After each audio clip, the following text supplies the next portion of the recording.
Welcome to a video where none of us can talk or do intros, so this is the top 10 best premiums of 2023. I have Fate has Escaped, Stickboy24, and Zoot with me, and we are here to give you our opinions on what were the best premiums of this year going into the sales that are about to happen any moment. These opinions are based on price, researchability, if that's the word I want to use. Yes, I think so. I think that's a good Vehicles that help you research more of the tech tree, help you get that grind on. And overall fun and experiences with the vehicle. Keep in mind, these are our opinions. We're just trying to help you get the best value for your dollar. Speaking of dollar, if you use the War Thunder affiliate link for the channel, you can get 3% on your next War Thunder purchase, and 3% will go back to the channel. And you also get a fantastic in-game bow time decal. This really helps keep the channel going, and we really appreciate it if you do happen to pick something up. Okay, is everybody ready? I'm ready. Yep. This is going to be maybe a controversial top 10, and keep in mind, we say top 10, but there's actually like 16 vehicles on this list because we're idiots and we can't do anything correctly. I can't math. So, number 10 this year, kind of surprise, the M4A1 FL10 made its return recently, and it's for sale for 2,980 Golden Eagles normally. This is kind of a mutant hybrid tank where they shoved a French oscillating turret onto a M4A1 chassis. So it has, I would say the top half is absolutely lovely, and the bottom half is kind of suffers because it's an M4A1 at about a rating of 5.0.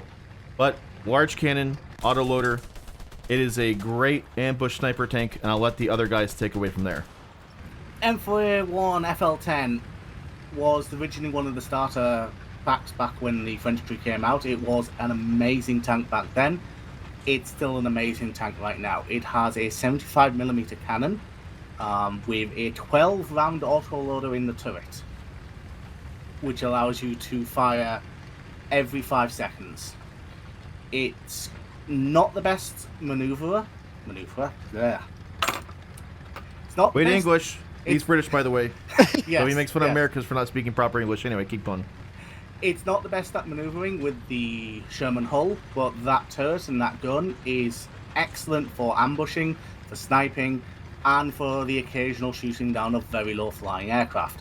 With it being oscillating to it only has a negative of -6 and a positive of +9 gun elevation. But with that rate of fire, you can get into a nice position where you've got a bit of cover. You can just obliterate the enemy team very easily.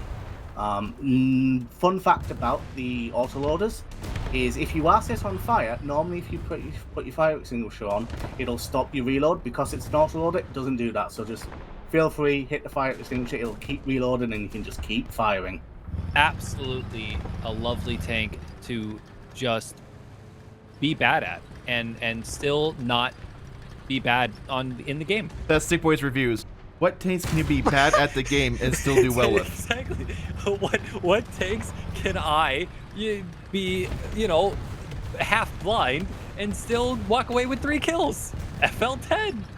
We're putting my 2 cents here, but this tank is probably one of the lower BR autoloaders you'll see in the oscillating turrets. You're going to see a lot of those later in the French tree around like rank 4 and rank 5. If you get to learn to play them early when you're grinding the tree, your grind later on will be much easier. As Zoot said earlier, you really want to go to a place, set up, and wait for the enemy. Because if they pop out in front of you, you can kill one guy, and the next guy comes up behind them. You have another shell loaded. You can kill the next guy after that. And as many more until your ready rack runs out. You can keep killing people, and even if they shoot your loader or commander or gunner, whoever, you're still going to keep loading those shells in. So you pretty much are always going to have a shell ready, and you're going to be able to deliver a lot of punching power very quickly. And most people aren't prepared for something that reloads in 5 seconds at VR 5.0. The last thing I want to mention about why, personally, I think the M4A1 FL10 should be on this list is the M4A4 SA50 that's in the tech tree. When you marry those two together in a lineup, it's very sexy. It is The SA-50 is not auto-loading, but it has a higher pin Peacock shell. And the FL-10 is the auto-loading faster rate of fire tank. So you put those two Shermans together, you throw on a AMX-13 DCA-40 anti-air next to it, plus an aircraft, and you are you're pretty good to go. For that reason, makes a really nice lineup. Up next on our list is number 9, and that will be the A5C. That is a premium jet that's found in the Chinese tree that costs $59.99 US. Comes with 15 days of premium and 2,000 Golden Eagles. Zoot is the one who campaigned very hard for this vehicle to make it on the list this year, so I'm going to let him take it away. Bane of my life and love of my life for the Chinese tree. It is a MiG-19 at heart. It's just an upgraded MiG-19 with CAS capabilities and air-to-air missiles. It gets two 23mm cannons with 240 rounds between the two of them, 18 countermeasures. It can carry 4 750-pound bombs. It can carry 16 very nice rockets and 2 Magic 1 air-to-air missiles. It's fast, it's reasonably maneuverable, but don't expect to do anything like a MiG-21. It is still a MiG-19, but it'll allow you to get in air to a base, pretty much get rid of the base, and then you can then turn your Magic 1 missiles onto the enemy team, and they're excellent. It does get the option of taking other air-to-air missiles. Specifically, it gets the AIM-9Ps, but they're not as good as the Magic ones. For ground forces, it gets a ballistic computer for both the cannons and the gun and the ordnance options. The 750-pound bombs are very nice. It does get parachute bombs, but they are only 250 kilogram. And the heat rockets, the Type 130-2, it gets 16 of them, and they are devastating to tanks if you can get a direct hit. It is a little limited with only 18 countermeasures, but at 10-0, it is one of the best planes I've had the experience in flying. It has ground me out most of my Chinese high-tier air. So to add in real quick, this is a rank 6 aircraft, and we should probably explain that real quick before we get too far in. The War Thunder has research penalties. If you try to use a rank 2 vehicle to research something in rank 5 or rank 6, you will get reduced research because it is too far out of the range of the rank vehicle you're using. So when we say an aircraft is rank 5, 6, 7, it'll help you unlock things at a higher tier, but also at a lower tier. So playing something that's rank 6, rank 7 premium is a big bonus when you're trying to research tech trees. Yeah, I think that's well put. Yeah, at rank 6, it will research everything from rank 1 through rank 7 without any penalties. Yep. The only downside is it cannot research rank 8. There are some excellent rank 7 aircraft in the Chinese tree already, and the A5C will get you there very easily. And if you can master the A5, you will be able to master the J7E, J8B, and so on down the tree. It destroys. It absolutely destroys everything in its path. I've seen it in air and ground do a lot of painful work to me, so... It's the lowest plane in the game with Magic 1 missiles. They are only rear aspect, but they are exceptionally well. Yep. I think they'll pull up to 35 Gs, remember right? They pull 35 Gs, yes. Which is a lot for that tier. Yeah, and they've got a nice lock-on range, and you can lead them very easily, and most people will not survive if you've launched at them. So our next vehicle at number 8 is a completely different direction, and that will be the... It's actually 2 vehicles, because we want to make this confusing. The French starter pack comes with the B1 tier and the P40-5 aircraft for $9.99, 7 days of premium, and 120,000 silver lions. If you are newer to the game or looking to get into the French tech tree, this is a buy all day long. If you've ever looked at our channel, you'll see there's probably numerous B1 Terror and B1 BIS videos. There's a reason. They're extremely satisfying, fun vehicles to play, and it's a very historical tank.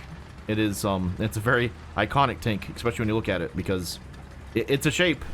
It's just, you can't just say it's a shape. It's...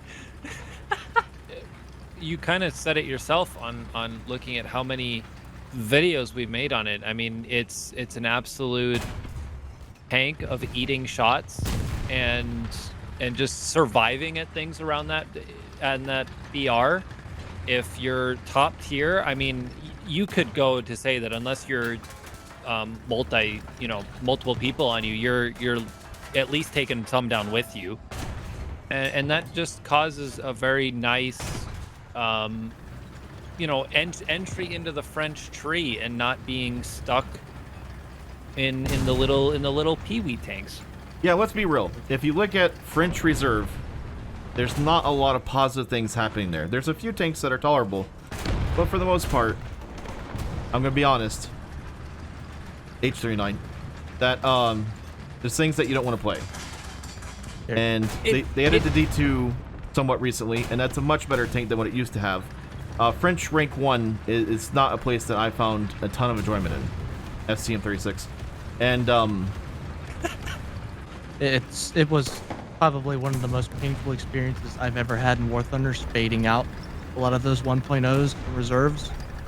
And just real quick to go to the other side, the 8.5 part of this, the P40, it's fine, it's a plane, and you got it's the P40 is not just a plane. Well, no, Yeah, but it's not you just got plane. no. What I'm saying, like it's a good plane. I love the P40. That is sacred aviation ground you're stepping on. Exactly. It's okay. Well, it's 6 M2 Brownings, and you just go out. You go ham. Don't forget the bomb load of 500 and 100-pound bombs. You get the 500 Fantastic really, for cars. 500 really good for cast at that tier. If I'm able to keep count, we are at number 7 with the M45 Ram 2, or 1,150 Golden Eagles. When we made this list, there was a bit of a knife fight on whether this vehicle should be added or not. I adore this thing. It's one of my most fun US vehicles. If you are a newer player, it's an absolute buy, and I'll explain real quickly. The M45 Ram 2 is a Canadian tank that is basically marrying American and British components together. I'm going to try to put this the best way I can. The front of the armor on this vehicle is very unpredictable in a good way, where you're going to get a lot of bounces on things that you probably shouldn't, because there's a lot of weird curves and angles that are coming together, because Canadians did some geometry magic right there. It's a lot of math that has ultimately worked out in the favor of survivability. What I want to add here is usually when you're facing Shermans, usually you look for flat spots on the side to hit. Usually with the M4A1s, you look for the sides of the cast hulls, and the later M4s, you look for the flat sides. With the Ram, there really, if you look at it from the front, there really aren't any flat spots that you can really hit. I've tried to kill these things before, and they just absolutely just eat shells from a Panzer IV-H, and eat them, and they just bounce off, ricochet, and then they kill me. It's in no way invulnerable. I just want to state that. No, yeah, it's not invulnerable, but it is very... Lucky? That's how we put trolley armor. It has very trolley armor.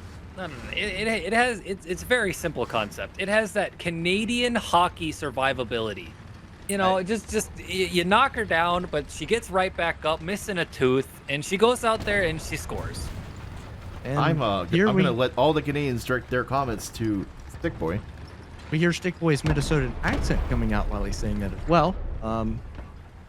No, but the other highlight of this vehicle is the 57mm 6-pounder cannon.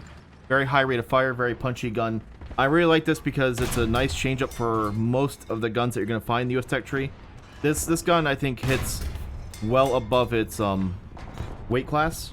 Yeah. Weight class. And it's a nice kind of cross between British and American vehicles.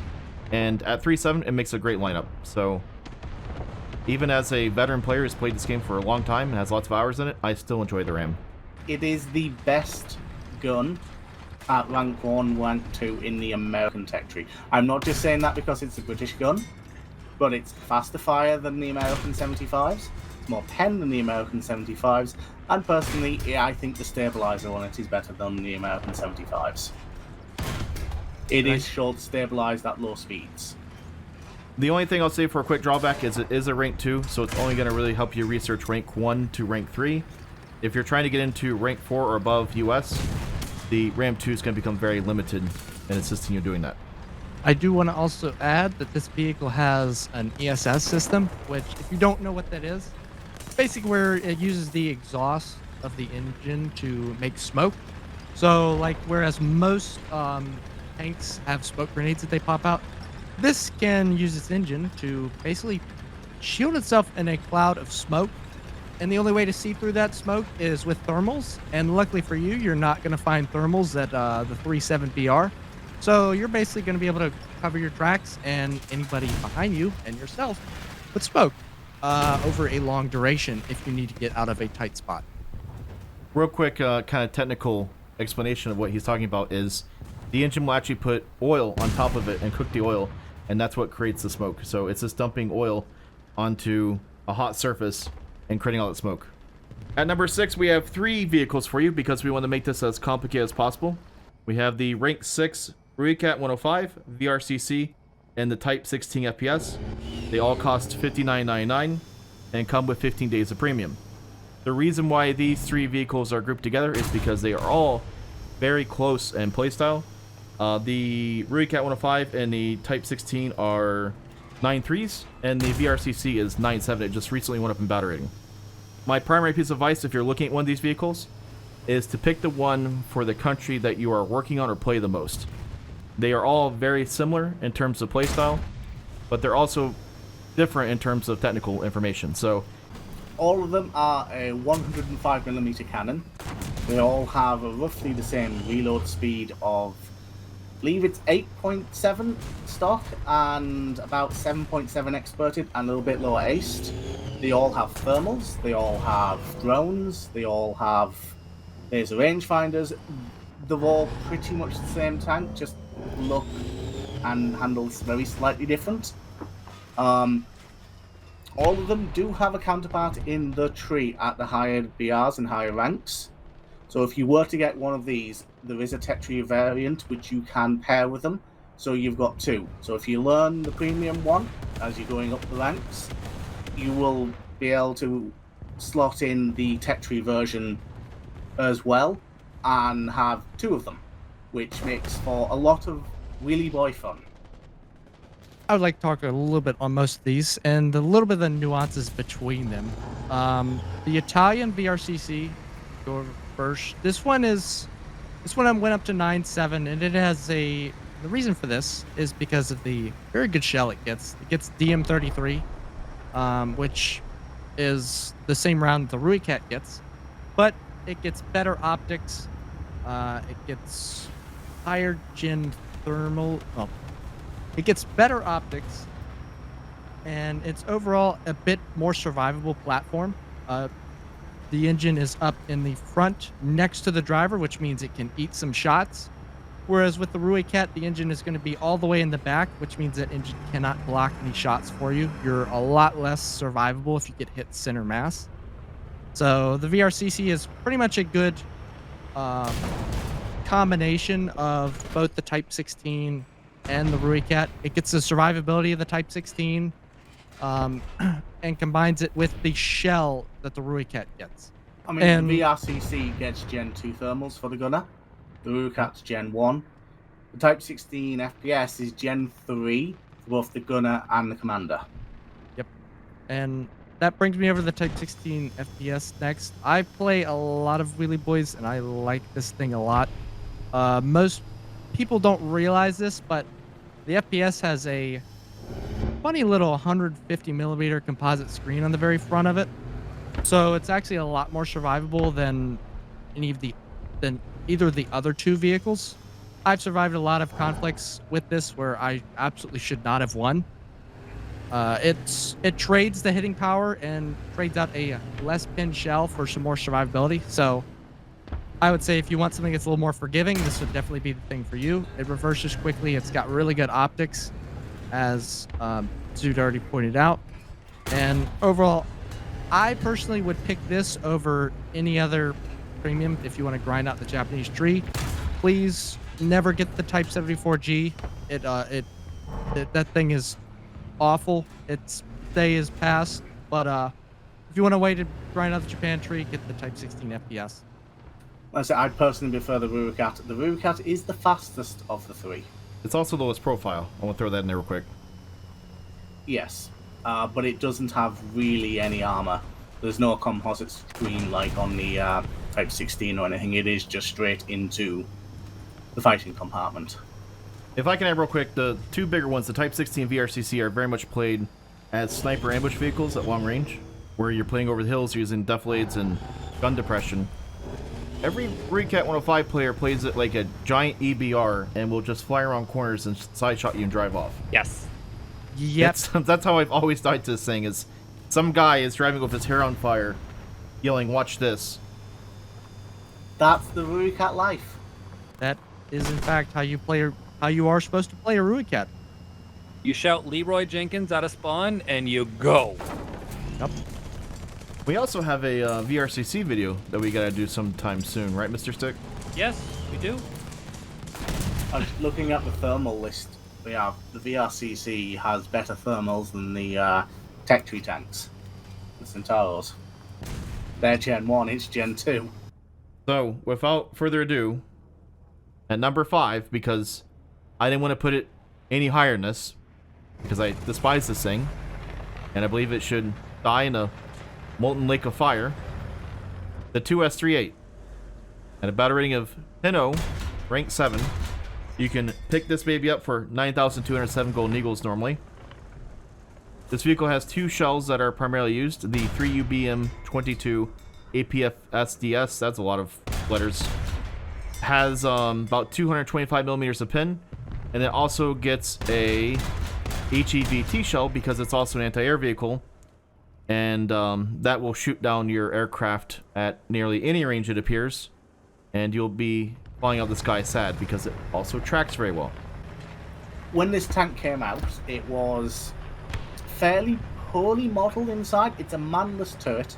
All three crew members are sat side by side in the front, right behind the fuel tank. Behind them is the first stage ready rack, 20 rounds autoloader, and underneath that is the rather large drum of additional shells. When it first came out, these weren't modelled correctly, and that gave this tank the reputation of being, well, it just won't die. You could shoot it side on and miss.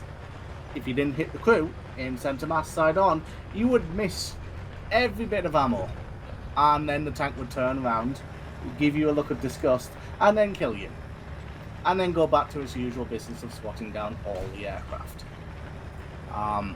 It has a 0.5 second reload on the 57mm cannon, so 2 rounds a second. Very devastating. Even if it doesn't kill you with the first shell, the three of us, before you have a chance to realise it's shooting at you, will end you. It is very lightly armoured, and they have fixed the model on it now, so if you can hit the ammo rack, you'll generally send the turret flying, and the crew are the weak spot. You put a round straight through them side on, the tank's gone.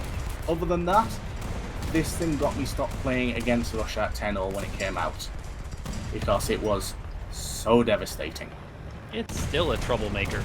Oh, personal opinion, it should be higher, but that's just me. I see you've been killed by 2S38 a lot. The rate of fire, the pen and everything, it makes even top tier main battle tanks armors irrelevant. As long as you don't fight from directly head on, you have to get side shots, and that's why I still feel like if you're doing a first spawn at rank 10.0, it's usually best to bring something that is an actual tank and not something lightly armored, unless you're doing some type of special thing like ambushing or long flanking. It's a fantastic flank vehicle. One thing we haven't covered, it gets commander and gunner thermals, gets a laser rangefinder, and a laser warning receiver, so if you laze it, it'll tell you that it's been lased, and it'll tell you where it's been lased from. It also gets a scout UAV as well. And it tracks aircraft, and that makes me throw things on my desk. Yeah, you can lock aircraft. You don't have a radar, but if you can see them and lock them, it'll track you and give you a target indicator. Number 4 on our list is going to be the T55 AM1 for $59.99 and 15 days of premium. It also comes with 2,000 Golden Eagles. This is at a battle rating of 8.7, and it is ranked 6. The primary reason why we recommend this Russian premium tank over others like the T-72 Terms is going to be its battle rating and capability. At battle rating of 8.7, this thing is just sitting at a sweet spot that allows it to be competitive or dominate most of what it fights against. Has a very nice armor package attached to it, very powerful cannon, and comes with other fancy things like ATGMs and Russian bias. Yeah, I'll say that. If you go and you look on the channel at any Russian video that is ground above 8.7, I will be using this tank. This is how I survive when we record the higher tiers of Russia. It is How many T55 AM videos do you have on your channel? Let's talk about that. maybe as much as the IS-6. Oh. It is just absolutely the tank that if you're playing in that VR range, you should have it in your lineup because it just works. The mentioning of the IS-6 brings me to a good point, because previously I think we were going to recommend the IS-6, but with the recent battle rating changes as of like October 2023, the IS-6 has gone up to a BR of 7.7, which is where a lot of heavy tanks go to die. I still think she's living personally, but I understand. I think her being at the same BR as the mouse is very deadly to it. Personally, I use the IS-6 to grind out my tree, with a lot of the Russian tree. But now that the IS-6 has gone up to that point, it's just not as fun anymore. The T-55 at 8.7 with, you've got the Sturm, you've got the IT-1, the BMP-2, T-55 AMD-1. You have so many options to choose from at 8.7 Russia when you get up to that BR, and it can get you through the whole tree. This vehicle is so much better of an option now, and your chances of getting a down tier at 8.7 have gone up quite a bit with the recent BR changes. This tank was the first high-tier tank I actually got for Russia, premium-wise. It's got a fantastic cannon, 100mm cannon, with excellent ammunition.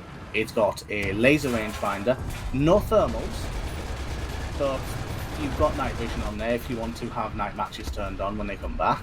Smoke grenade, it's got smoke shells. The ATGM is fantastic. It's got ESS.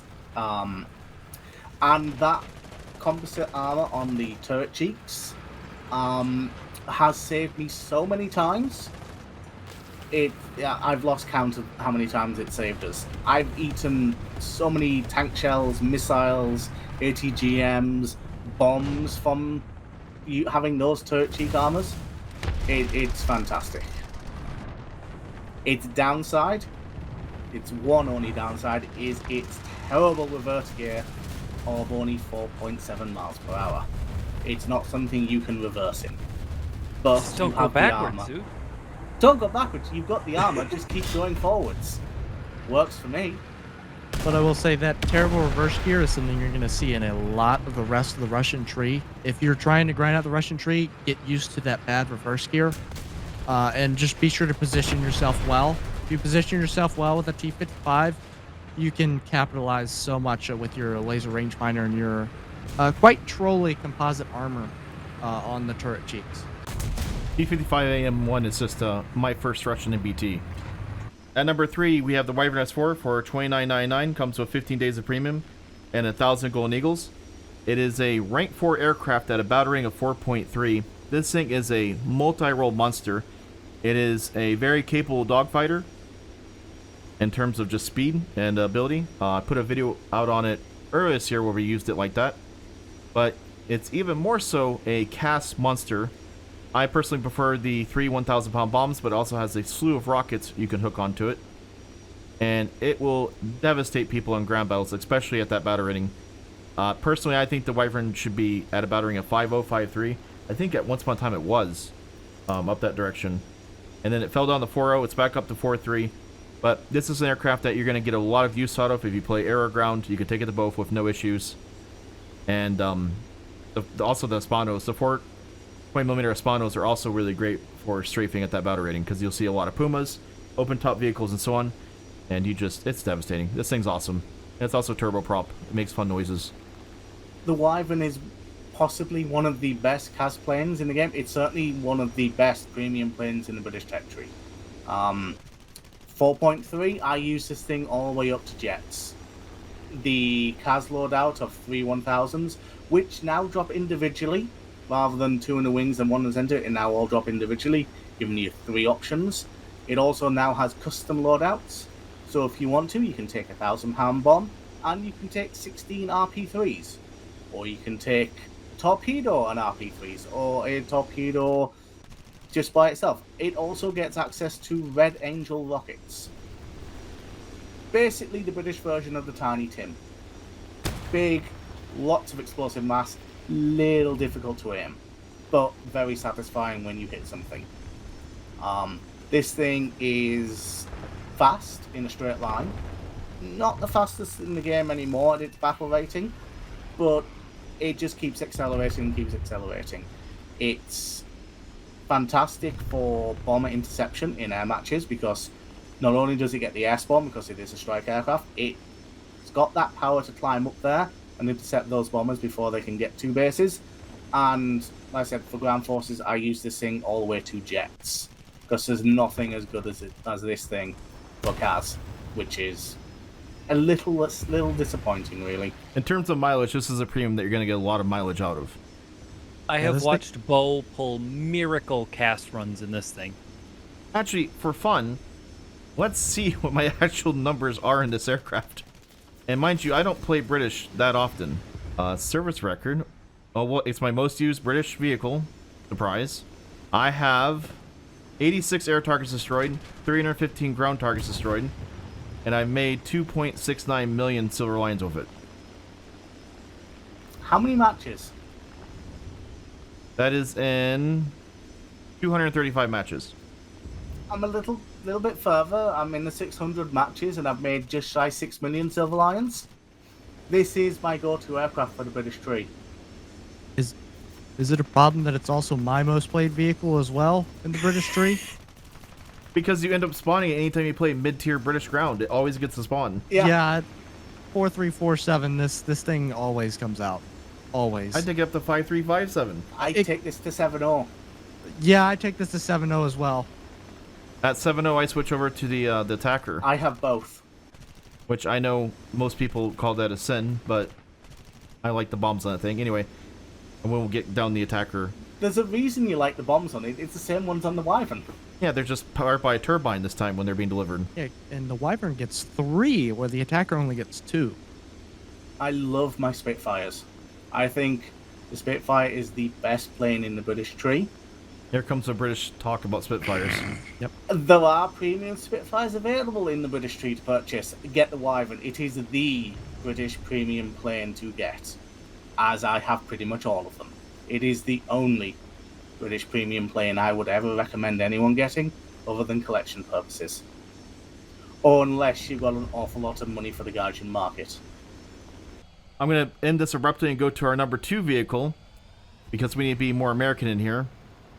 The F5C, which normally costs $64.99, comes with 15 days of premium, 2,000 Golden Eagles, and very importantly, it's a rank 7. The F5C is arguably the best premium plane in the entire game. It's rank 7. You can research the entire tree. It's very, very beginner friendly, because you only get 2 AIM-9 missiles, 2 AIM-9Es, which are heat seekers, so you don't need to learn your radar. It's maneuverable, which, no offense to any of the Americans out there, most of your mid to high tier jets, they're not that maneuverable. Your later ones, your F-16s, fantastic. Phantoms, not so much. This thing bridges the gap from your wonderful P-51s and so on to your F-16s.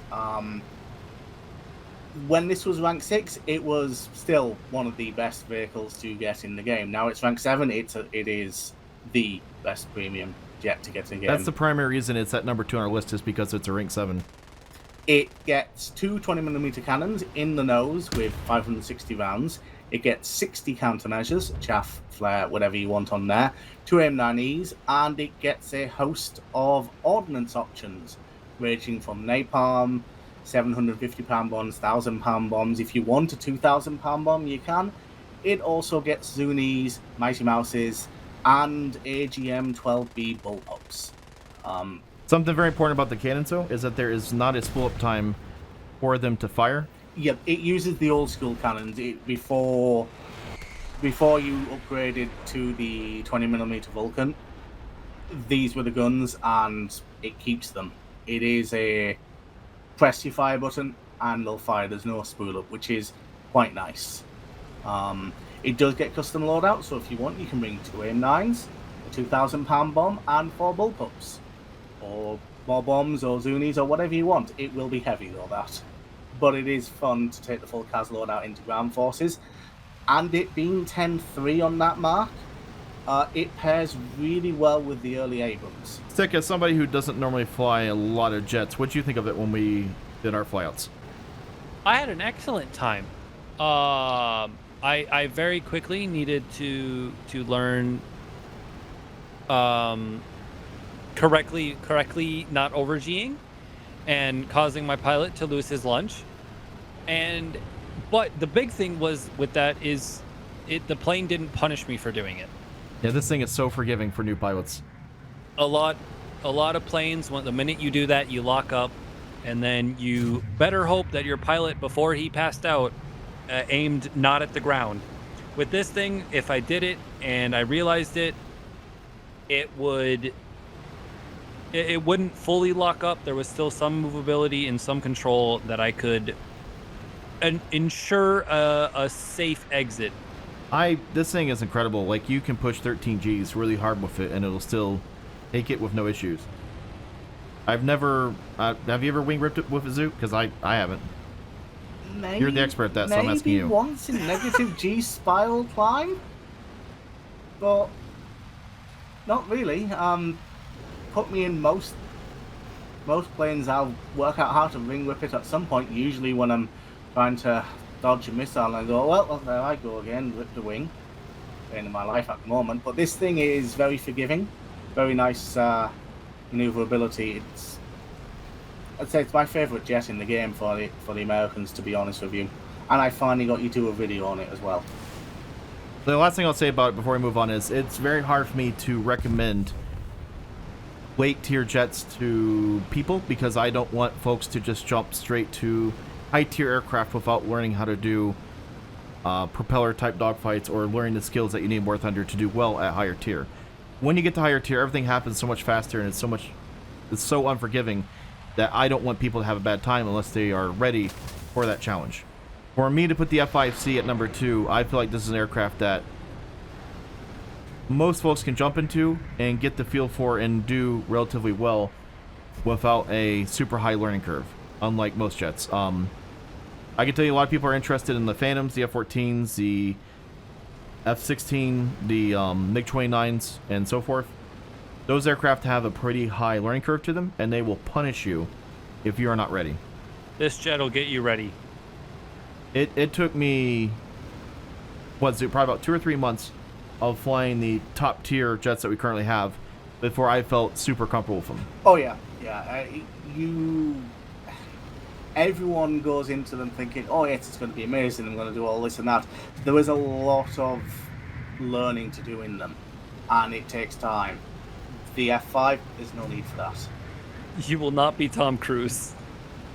Also, just one final thing to note. Well, 2 things. One, I used this F5C when the first F14 Tomcat came out. I ground out the Tomcat in a day. It's a fantastic grinder. And second, it's rank 7. The patch is live when this video goes up.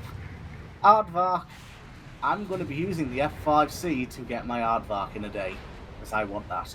And my go-to plane is this.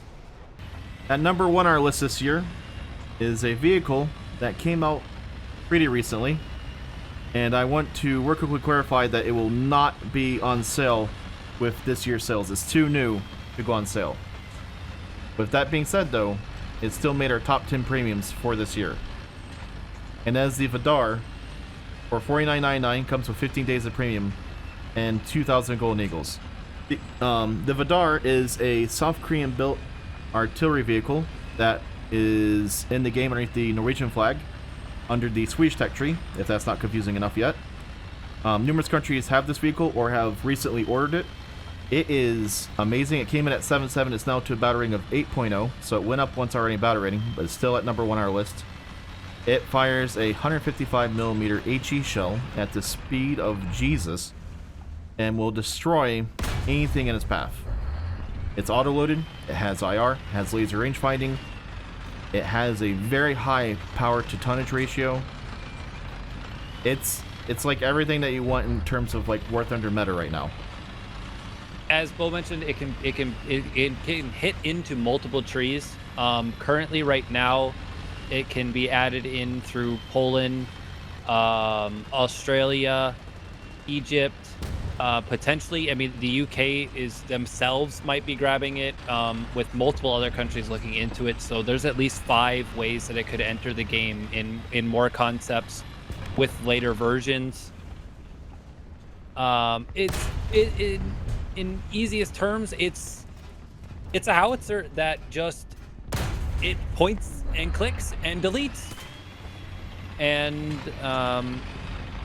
can just survive and dominate the field. I honestly think the craziest thing about this thing is the fact that it's a howitzer that gets a laser rangefinder. So the most challenging thing to do with most howitzers is to range and find your range to the target, then slinging a shell. With this, you press 1 key bind, you got your range, fire immediately. You are able to take most, if not all, of the guesswork out of using derp guns and what I call large howitzers like this, and immediately get fire on whichever target you need to blow up or kill that day. Well, plus it also has really nice thermals, and it has a turret rotation of 7 degrees a second, which is pretty crazy for a SPG. It's almost tank-like, and I hate to say that like that, but the way this thing maneuvers, the way it slews, the way it aims, it's a reason why I like it over other artillery-style vehicles in the game. It's the best artillery vehicle in the game right now, and the chassis mobility combined with the turret traverse, even though the turret traverse might not be the best, it's really good for a howitzer, but you're able to easily swing the turret around really quickly if you're combining it with moving the hull. It's an amazing platform, and it works really, really well in game. Yeah, we're going to see a lot more of it. And maybe this is a little bit of bias for me here, but I personally think right now is the best time to buy this because, to be quite frank, I believe this needs to go up higher in VR. I think with the way this thing performs currently, it will go higher in VR. So, as you've already seen, it's gone up from 7.7 to 8.0. I think it's only going to go up higher. So if you guys really want to grind out the Swedish tree with a fun vehicle like this, now's the time to do it. It's only going to get harder the longer you wait. Can we talk about how strong the Swedish tech tree is getting the past year with all the things they've added? It is shaping up to be a heavy hitter. The addition of Finland. That concludes our top 10, but like we said, there's more than 10 vehicles in this list because we can't do math correctly. Thank you so much for listening. If you disagree or agree with anything, feel free to leave a comment below. We'll do our best to try and answer that. If you have a question on a vehicle that's not on this list, feel free to ask below in the comments, and we will do our best over the next week to check on them and answer them best we can. I have one more point.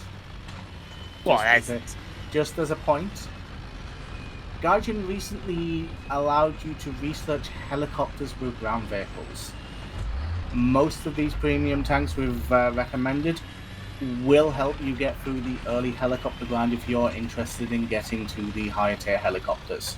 You do stop researching the ground forces to research the helicopters, but it is a much more enjoyable experience playing ground than the helicopter PvE mode we currently have. We also ask that if you do happen to buy something through the War Thunder store during the sale period, please remember and think about using our War Thunder affiliate link, which will be in the pinned comment. Anything you buy with that link, 3% of it goes towards the channel, and that helps us make content like this for you guys. Thank you so much to all the TBLF guys who helped pitch in and get us these replays that you've been watching throughout this video. Thank you so much to Fate, Stick, and Zoot for joining me today and helping pitch in their opinions and thoughts on things. It always helps to have a different perspective on vehicles. Once again, thank you so much for watching, and I hope you enjoyed the video.